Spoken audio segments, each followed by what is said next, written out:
Without question, Pantera were one of the heaviest bands to emerge from the 1990s.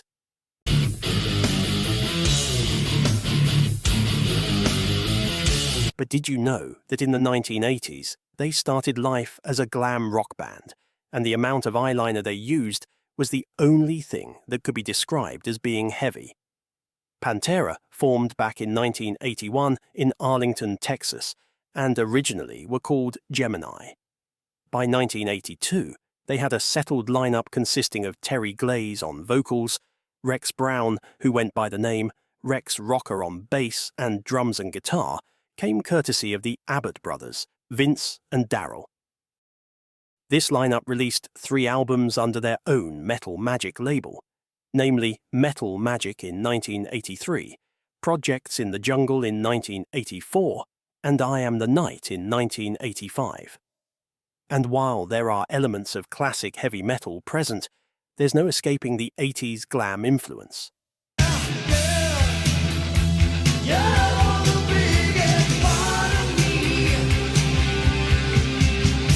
By 1986, it was decided that Glaze was holding the band back, so a search for a new vocalist ensued. Following a lengthy search, the band settled upon New Orleans native Philip H. Anselmo.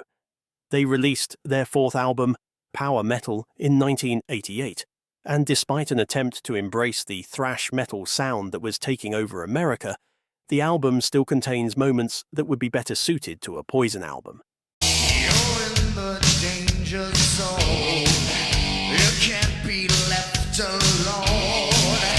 Sadly, even the power of the mighty Anselmo couldn't help them land that elusive deal with a major label. So the band had a rethink and abandoned the spandex and eyeliner and focused on being as heavy as possible. They finally got a deal with a major label in the form of Acto Records, and what followed was the Cowboys from Hell album from 1990. Success followed, and in 1992, they released a masterclass in heavy music with a vulgar display of power. For many, this is Pantera at their finest, and I defy anyone to listen to the riff from Walk and not find your head bobbing up and down. They continued to push boundaries with 1994's Far Beyond Driven and the Great Southern Trendkill from 1996. At this point, tensions were rising within the band, and their final album wouldn't surface until the year 2000.